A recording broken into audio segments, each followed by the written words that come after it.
Bougie, are you ready? 3, 2, 1. Controversy and content. Welcome to Perazim's Classic Conversations hosted by Based and Bougie.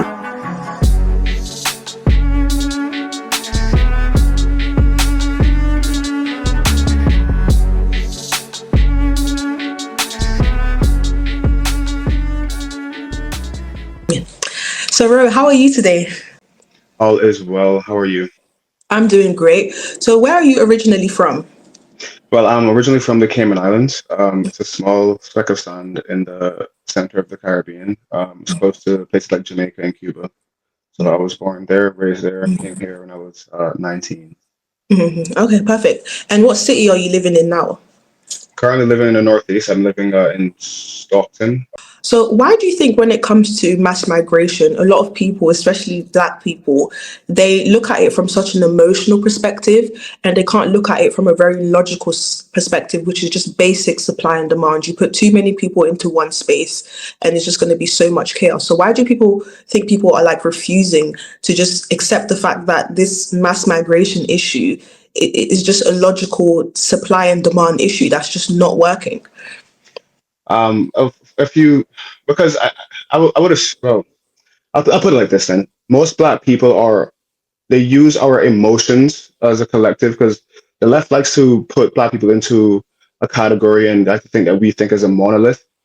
But the way that they pander to us is to have us detach ourselves from this country. They other us. And by doing that, they make us feel as though we don't have any stake or any say within this particular country. And they make us feel like we're not a part of the decisions that need to be made and have any kind of stake in the longevity of this country. So, especially where I'm from, my parents are from Jamaica, right? So I'll give you an example to relate it back to the UK. So my parents are Jamaican. They moved to the Cayman Islands my grandmother moved when I was before I was born. And the people in the Cayman Islands are mixed ethnically, right? They were Black and white, but they lived together since way back when, right? And then they had prejudices against Jamaicans, and not because of their skin color, because they were Black and white Caymanians, they're Black and white Jamaicans, but it's because of cultural difference. And I say that to say within the UK, the Black people that have been here since let's say the 50s and the 40s and 50s or what have you, they have a stake in this country just like anyone else. But we've been taught that because this is a quote unquote white man's country, that we don't have a say or we don't have a stake in the longevity of this country. And if anyone speaks out against immigration, they're speaking against us. As a group or a monolith of people, when in reality that's just not the case. Yeah. And what's so crazy that people fail to understand is that mass migration actually affects the previous or the first generation immigrants that first came here, because there's no denying, for example, the Windrush generation. When they came here, they worked. It was no such thing as making excuses. There was no such thing as sitting on benefits. They worked and they actually helped build this country, and they also integrated to this country. Now, the new generation of immigrants, they come in and they just get to chill out. So it's kind of a slap on the face for the immigrants who actually came here and actually had to. So much to the point where when I speak to like my dad's generation, he will say, your generation is lazy. You guys don't know struggle. You guys don't know hard work. You guys put our generation to shame and make us look like mass migration is all our fault, when really and truly the tides have changed. So what do you think about that when it comes to the previous generation, how this affects them too? I really haven't had much time to think about that or even speak to anyone, but I can imagine that they aren't happy with this new wave of immigrants coming into the country, because I can imagine, like you said, back in their time, they didn't have a bunch of handouts from the government. They actually had to go out there and work. And they actually faced actual racism and actual prejudice against them coming into the country. Whereas now, there is really none of that. I live in a predominantly white area. And I haven't faced any form of racial prejudice from any kind of white person or any other person for that matter. The only racism our generation faces is someone not being able to pronounce your name wrong, right? So like you have people sitting down in interviews crying about the fact that a teacher did not pronounce their name wrong. It's so ridiculous. But yet you have our parents' generation, they had to literally face the National Front, who literally was out there trying to kill them and kick them out of the country. So it's absolutely ridiculous. So what would you say is the two main failures of mass migration? What would you say is the two things that just has made mass migration completely fail? All right, there's an aspect of mass migration that no one wants to talk about, and it's the kind of people that's coming to the country. Mm. I would consider myself to be a Western chauvinist. Okay, I think the West is the best. We're better than everyone else. We have a better culture. We have a better value system, and quite frankly, we have a better religion.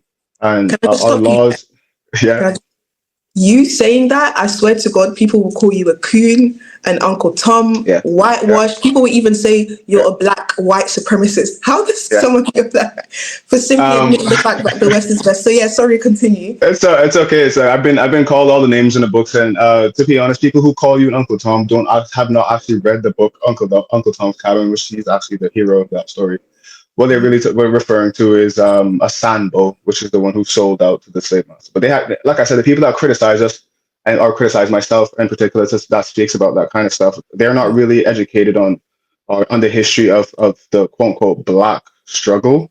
Mhm. I don't really consider it. I don't really consider it that way. But like I stated before, we have a better value system, and one of the things that no one wants to talk about when it relating back to immigration is that the kinds of people that are coming here from a Christian's perspective, we've been fighting them for 1400 years. Okay, there's a reason why we've been fighting them for 1400 years because I like to say this, and I know a lot of people haven't actually thought about it. Mhm. Morals, morals, theology, philosophy, all these kind of things influence your culture. Culture, just behavior within society. Society, just people, right? How people interact with each other, which also influences our politics. So the first generation, like you said, the Windrush generation that came here, they came from places like Jamaica and other West Indies countries which are already westernized. Okay, the Mhm. Cayman Islands is a Western nation. Jamaica was a Western nation. It was under British rule. So these individuals are used to things like democracy and freedom of speech Mhm. and things like that. So when they come here, they are able to integrate because they already have a value-based system Yeah, that's already similar to the British way of life. 100%. Yeah, yeah. Mm. And they're not trying to change it to where they came from because people don't understand that a lot of these other nations around the world don't value things like freedom of speech or even women's rights, for an example, right? Mm. They may think that people on the right are against women's rights, but we're Mm. not really. But Mm. places like this around the world, they don't really share the same values for us. And my major issue with immigration into this country is the cultural shift from Mm. the people that are coming now, right? If we started taking things, people from Western nations, like Europe or the West Indies, for an example, we wouldn't have that much of an issue because where I'm from is multi-ethnic, like I stated in one of my videos, but we share one culture. Yeah, no, absolutely. I realized a lot of black people who would consider themselves the right or conservatives, I Yeah, realized a lot of them are like Africans. And African culture, people may believe it or not, it's very similar to British culture in the sense that it's all centered around God, it's all centered around family, and it's all centered around working hard. Like, for example, Nigerians, they are taking over here in the UK because yeah. their value system is literally work hard, don't make excuses, family, always prioritize that, and of course God. But then you have other ethnicities or other racial groups who that's not, so then It's not their it culture. exactly. And I feel like the UK has become so obsessed with this idea of diversity that we've forgotten the importance of unity. So Yeah. Wow. yeah, we've forgotten like unity Yeah. is what works. Like, for example, if you go to Dubai, the reason why Dubai is thriving is because everyone who goes there, whether you're white, black, American, integrates into Dubai Muslim Islam culture. You're not going Yeah. to go there and start opening pubs and things like that. But here in the UK, we're so obsessed with looking like, oh my gosh, we're so Too multicultural and diverse. so many things going on. But behind the scenes, it's chaos. We have young girls Yeah. being groomed. We have so many people being killed. Just these atrocities that really are going on in third world countries, but are now happening in the UK, the United Kingdom. So why do you Completely. think our establishment keeps allowing this to happen?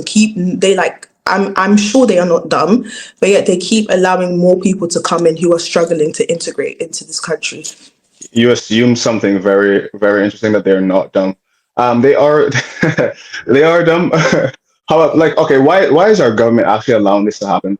Okay, it's gonna sound a bit conspiratorial. I have an idea that they want to destroy Western values for the simple reason that we are the last free nations in the world. And if they destroy us for this, new world globalist agenda that is clearly obvious, the 2030 agenda from the World Economic Forum, they have to destroy our cultural base, right? So they have to destroy our moral values, which is centered around family, God, and that kind of stuff. So in order to do that, They have to import individuals who don't share our value system to then weaken us culturally, right? So then we're fighting amongst each other. And one of the outcomes of this moral or cultural conflict that I'm assuming that they're hoping for is for us to obviously be distracted by fighting one another. And once we overreact, like they did with the situation that happened with the little girls who passed away or were killed, sorry, by that individual in Wales, is that we overreact so they can take more totalitarian measures to clamp down on our freedoms. Okay, so they're using this cultural conflict to then allow for them to take more totalitarian measures to, censor us and put us in prison for disagreeing with anything that the government says. So it is deliberate, in my opinion, that they're doing this. And, we're not having enough. Another thing is that we're not having enough children to replace our population. Okay? That's another thing. Yeah, we've moved away from family values, and it's because we're not having enough people to replenish this population. They have to import individuals, that are to replace the lack that we have, or the least amount of people that are being born in the country. Sorry. So yeah, I just have to wrap my brain around that idea just now. But yeah, they're importing these individuals, and it's predominantly the low skilled workers. If you think about it like this, companies need low skilled workers because they move toward automation, and our government needs a new block of workers to our new tax base or to replenish what's being lost by your birth rates. Yeah, I love that you mentioned birth rates and how we are not having enough children. I feel like a lot of people, do you know what? I thought this is what I mean when I say the establishment is not dumb, because they go in about this in a very smart way. So one of the tactics that they will use to encourage people to not have children is this whole man versus woman war that's going on. Everything is about 50 relationships. Obviously they encourage it through abortions, and that from the time you're a child, they just tell you, it's okay to take the pill, it's okay to have an abortion. Obviously they also do it through the whole global warming thing. It's best for the economy to have children. So this is what I mean. A lot of propaganda that is encouraging people. There's also this new movement of women who are saying how, like, I'm childless, like being childless has become the new black. So it's like they promote these things to push more people to not have children. Speaking about creating a totalitarian world, I actually feel like this is an introduction for the Antichrist. If you read the book of Revelations, it talks about the Antichrist and how his plan is just to create a one world, one government system under him. Now, you'll not be able to buy or sell. You'll not be able to buy or sell without the mark. They'll have the mark on their forehead or in their right hand. Exactly. And how do you do that? You do that by completely creating just a blank canvas, no culture, no values, no nothing. Just everyone is just brainless. And it's so crazy how you actually have Christians who go to church every single day, but they don't even have enough discernment to understand that what's going on with this mass migration thing, and just completely removing cultures, completely just creating this blank canvas that they name to be multiculturalism is actually an introduction for the Antichrist. This idea of multiculturalism stems from the Enlightenment period. I blame the Enlightenment period for everything that's currently going on within the Western nations. This emphasis on detaching ourselves from theology and solely relying on reason based, because it's like it's hubris, because to assume that human reasoning is the only way to gain knowledge and information. It's hubris because these individuals are just basing everything that they believe on their own personal preference. It's a self-defeating argument to say that we should just only rely on reason, because if you have no moral lawgiver outside of oneself, everything is personal preference. And if it's personal preference and everything is subjective, right? Why should I even listen to anything that you have to say? If it's your personal preference to, emphasize freedom and liberty, that's great, but that's your personal preference. You can't tell me that if I, as an example, encourage people to have slaves, or slavery is a great thing, or marrying underage girls is a great thing. That's my personal personal preference. That's my bias, right? You can't then tell me that that's wrong, because there is no objective morality within that space of thinking. And that led to the ideas of multiculturalism, the feminist movement, which is basically an attack on hierarchy and patriarchy. It stemmed from the Marxist agenda, the Marxist train of thought, to flatten all hierarchies, to achieve equality of outcomes, which is inherently impossible. You can't do that. And you've seen people try that over time. Yeah. It's led Yeah. to millions of dead. Yeah. And this idea that you can just do what you want and like there's no real That's the truth. It's all mantra. about truth. That's their mantra. Do as thou wilt. Exactly. I'm not sure if you're aware of this, but they've even added on a new movement to the LGBTQ movement, which is the The MAPS movement, maps. Yeah. which stands for minor attracted Minor people. attracted persons. So Yeah. you idiots who sit there online and tell people it's my truth and my truth, you do realize now your child could potentially be groomed or assaulted by an older person, and the law may not protect your child because you are allowing the establishment to push this idea of my truth, this is my truth, that no, there is right and there is wrong and we must follow this. And this is why, going back to your point when you said the West is the best, because we have that moral compass. We understand, okay, this is wrong, this is bad. Whereas you go into other cultures and religions, anything can run. Grooming can run. Assaulting people can run. Like it's just very barbaric. I'm so sorry to say this. And another thing that people are not aware of, and this is where I come and I attack the fake Christians, is that when you sit there and you say it's my truth, it's my life, YOLO, people do not even understand that they are actually worshiping a Satanist, Alister Crowley. Alister Crowley, yeah. Do as thou wilt. Exactly, do as thy will. That was he saying, do as thy will. But they will never use that term. They will remix it to my truth, self-love, YOLO. So you have these Christians who are literally participating in Their a own destruction. demonic. Exactly. Yeah. It's so crazy to me. So why do you think a lot of Christians just don't have that discernment that I would say me and you have? I would say during the Enlightenment period, when they had the separation of church and state, this emphasis on the separation from church and state, because the Enlightenment period was the time of the French Revolution, the American Revolution, right? And their emphasis on separating church from state. So Christians through generations have been told that you should not be in the political space, right? You should not be out there trying to legislate people's lives, because that's not what Jesus would do, whatever. So they've been taught for generations that it's a bad thing for Christians to, and obviously there's the new propaganda publicly shaming people for believing in God and that kind of stuff. So we've been told for generations that we ought not to, be in a political space and don't let your faith influence, any kind of laws or legislations that you do or you create. But when in reality, it was a story of Jesus and that story and the biblical teachings that led to the development of the American's Constitution and all other Western nations around the world. Our laws, whether you like it or not, whether you believe it or not, is based on Christian moral ethics, right? And for everyone who is denying that, yes, that argument can be made that today that it's not, simply because of the Enlightenment period and this idea to move away from theology and more towards reason, which is paradoxical in a sense. But the Christians, like I said, for generations have been told that we should stay away from politics, which to me is to our own detriment, because we are making our enemies rule over us. When we were ruling over our enemies, it was peaceful. No one was mistreated. Well, I say no one, but people like to point back to the time of whenever the kings and that kind of stuff had that power and the papacy, what have you. But yes, no one was being mistreated when we were the ones in charge and creating the laws. But now, you can't really say that for modern society. And that's the craziest thing, is that history is always the biggest lesson. Like, you can look into every nation, and every nation that decided to stray away from Christian values always fell. They always fell, do you understand?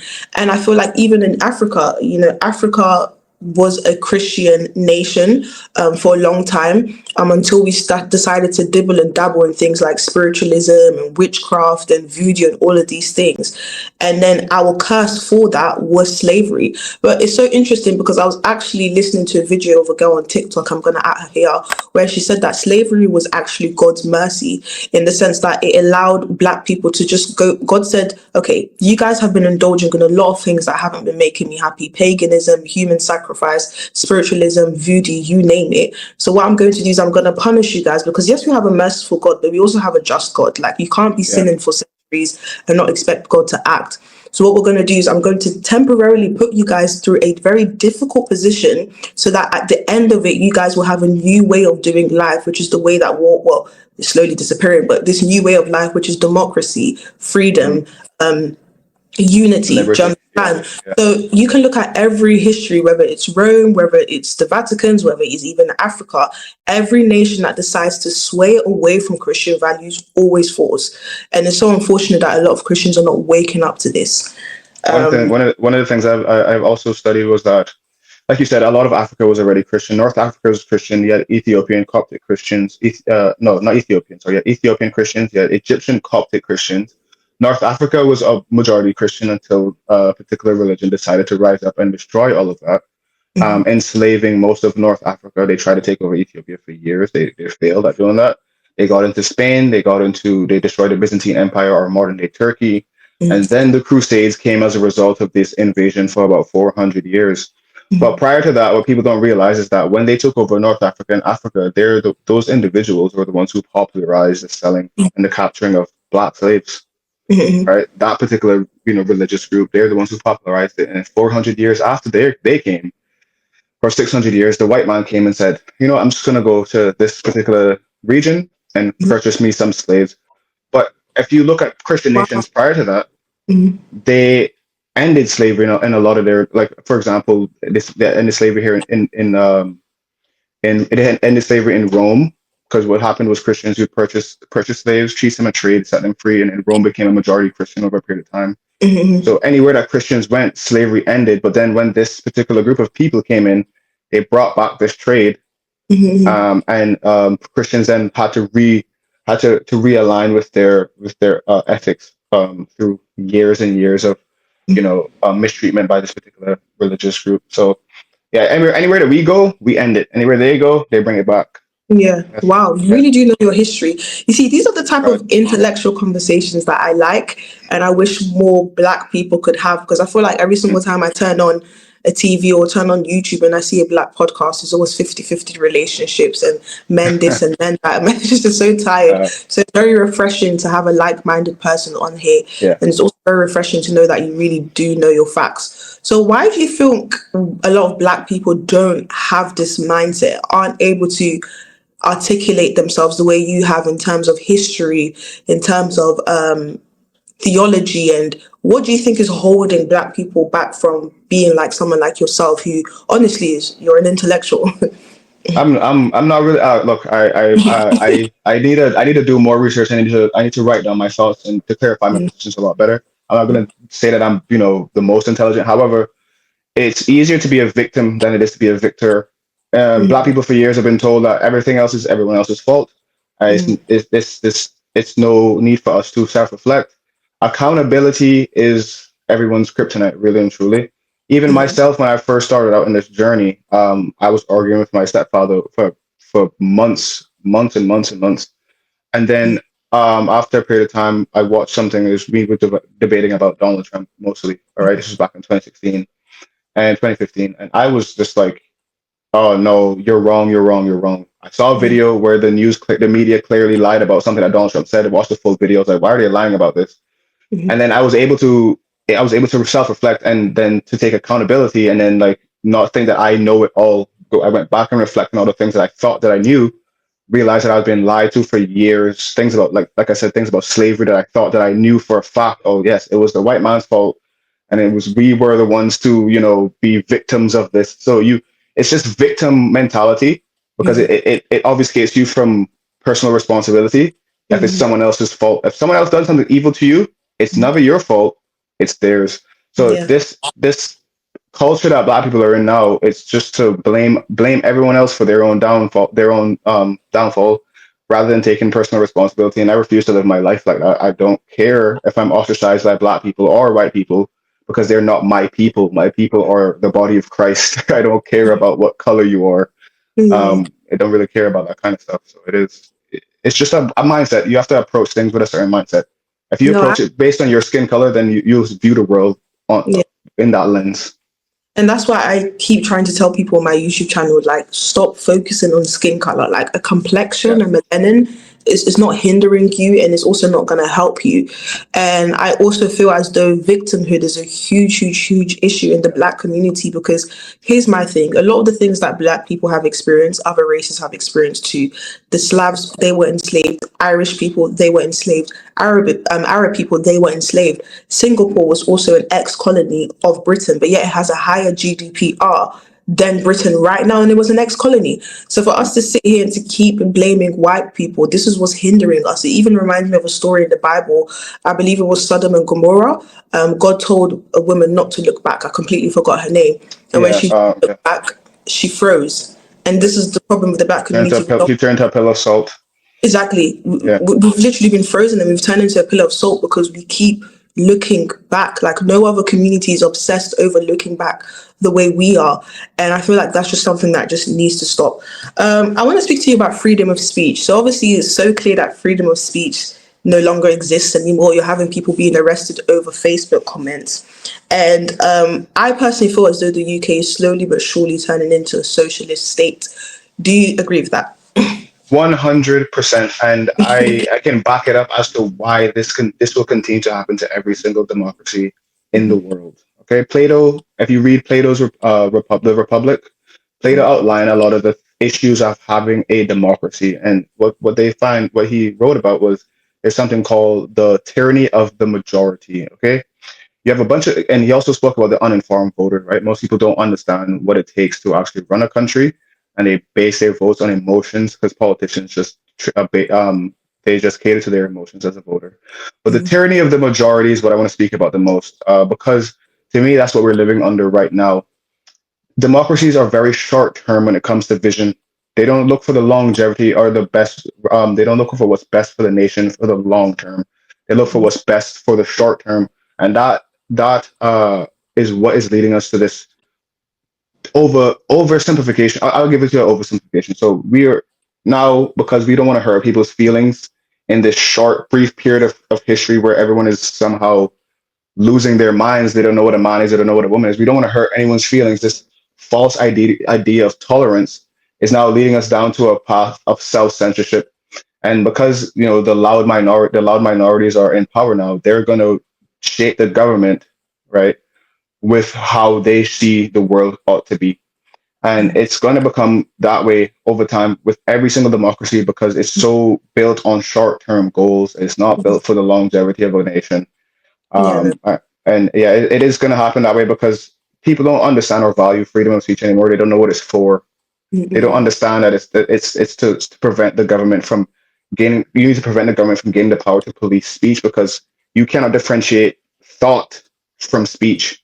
And if you hinder someone's speech, you're going to hinder them from what they can be able to think, which is going to stagnate creativity and overall see us, like I said, go towards a totalitarian system, which we currently are.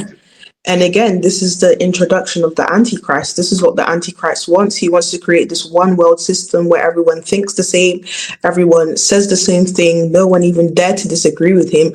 I mean, the UK is literally turning into Russia in the 1900s. Like, it's crazy. Even me, I lost my TikTok account because I simply just supported Tommy Robinson. I was on like 40,000?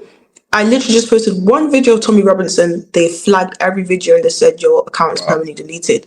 But I didn't care because at the end of the day, I'm not driven by followers. I'm driven by just telling the truth. Yeah. Speaking of the UK, you actually made a video on TikTok which spoke about the rise of the far right.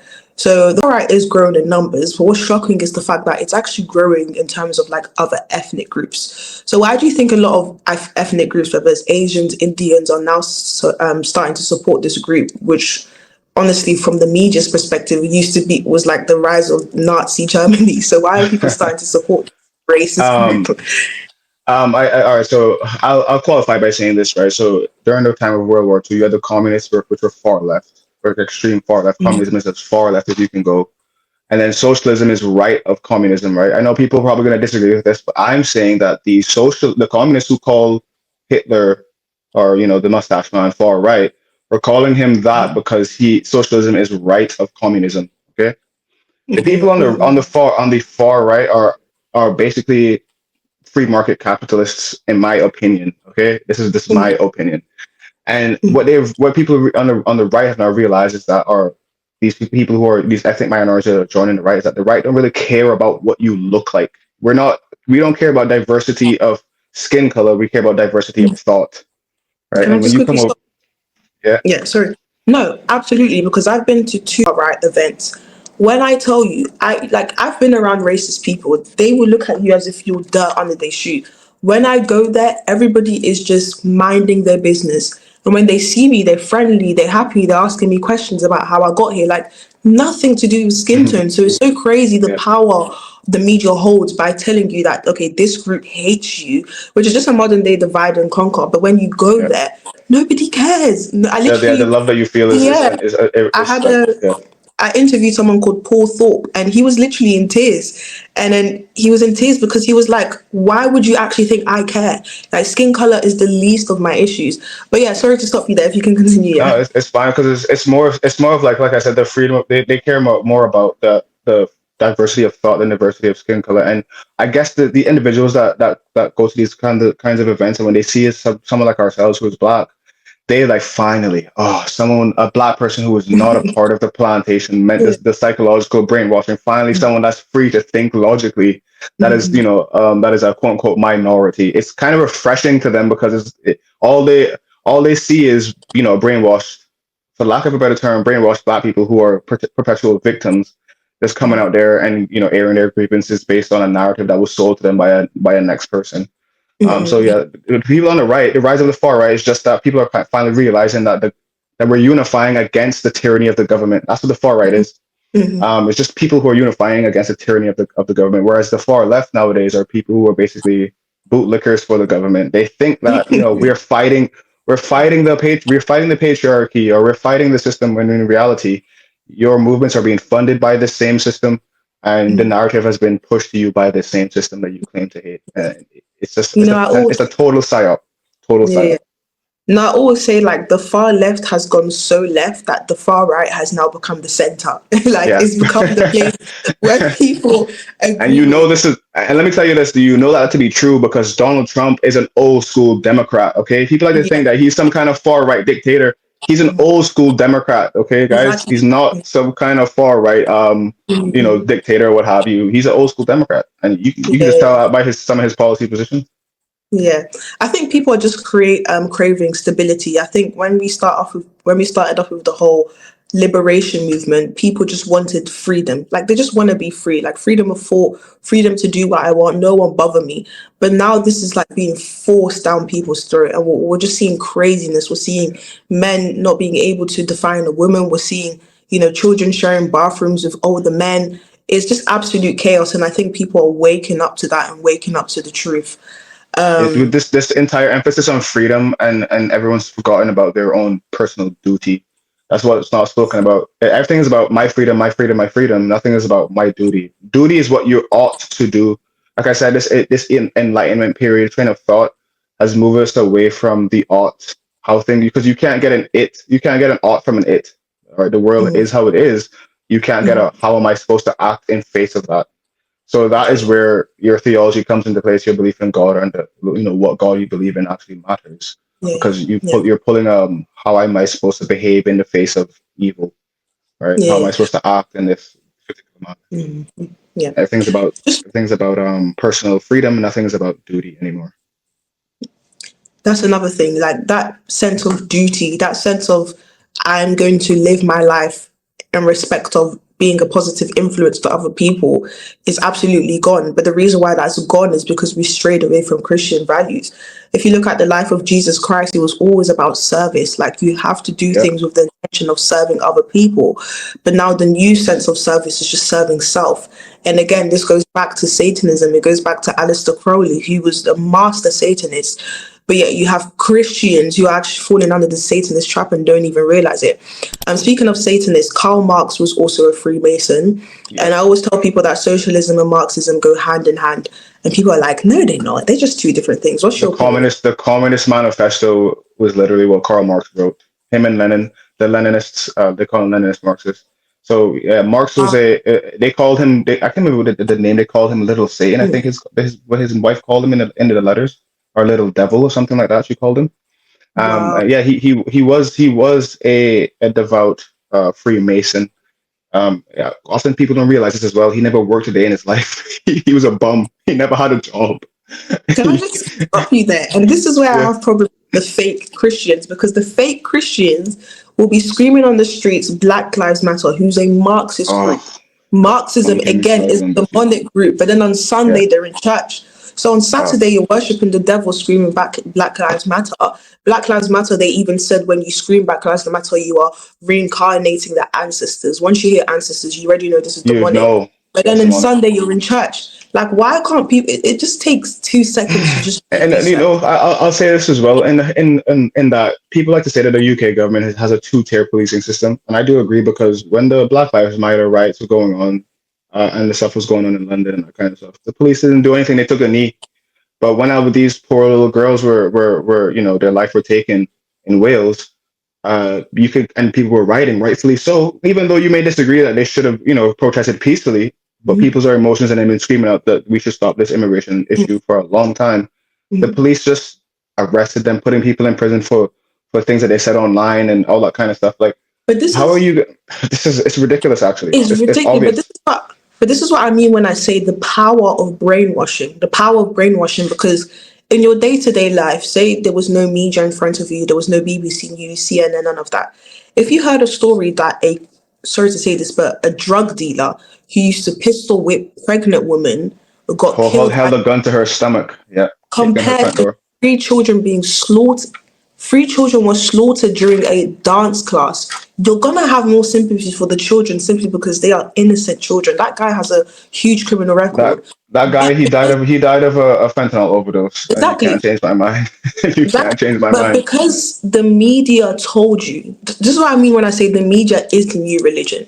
Like, a lot of people call themselves Christians, but they don't even realize what they worship is the media.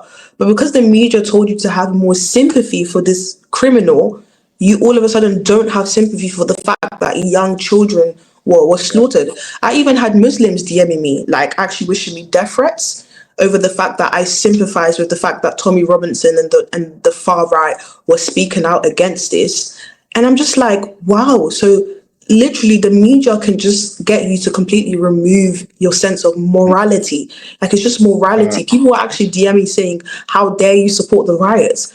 I said, young girls have been, and it's so crazy because, you know, the media said that the far right, they went and they bombed a mosque. But there was no evidence, there was no video, there was no nothing to say that. But people were actually DMing saying, how can you support people who bombed the mosque? Where is the evidence? There's so it's like the media has become the new god. Is what people worship. They don't worship their own independence, their own ability to research for themselves. It takes 2 seconds to just research. Why are these people going ham on the streets? It's crazy. So what's your thoughts on that? Sorry. I think that that, like you said, the media has become the new religion. It's the outrage machine. If you were old enough to remember back in, say, like 2010, whenever YouTube and that kind of stuff were taking off, really and like truly, the rage bait is what got people to click. And our news media outlets have now taken that same approach to the news cycle. So whatever goes on, anything that you see on the news cycle right now is rage bait, click nonsense that the same algorithmic triggers that they did back in, you know, the early 2010s. It's the same thing that they're doing now with the media. And a lot of, I'm going to say this, and I'm going to try and say this in the most accurate or political friendly way that I potentially can. Okay, the kinds of immigrants that are coming to this country from Middle Eastern backgrounds, they don't share our values. Okay, guys, they don't. You may have friends that are of this particular background, and I do as well, and I have multiple debates with them, and I've been having debates with them since I got to this country. Okay. If you take the time to study their religious texts, because a lot of people don't actually do that. They don't care to do that. They don't, all like you said, they just worship the media, all the narrative. They don't go and read for themselves and see what's actually there. All right. When you go and see what's actually there, you'll hold my position that they have no place in the West. And it's sad to say that, but that's just how I view it based off what they have shown me themselves, based on their own attitudes. Because how can you then sympathize with or be angry against people who are angry that little girls were you know, hurt as a result of someone's religious beliefs? That's really what it is. I couldn't believe it. You're angry at me because I'm upset 3 young girls were slaughtered. That's what you call brainwashing. I'll tell you this: the most I said earlier that I didn't face any kind of racial prejudice. The most racial prejudice I've ever faced in this country comes from Arabs when you disagree with them. if you disagree with an Arab, you will see true racial hatred. I promise you. They'll call you everything that you never even thought possible. And oh my God, No, I've it's heard true. some things. I've heard some things said to me. Yeah, no, it's true. I went to a primary school that was predominantly white, but like majority Arab, Arabic, Middle Eastern people.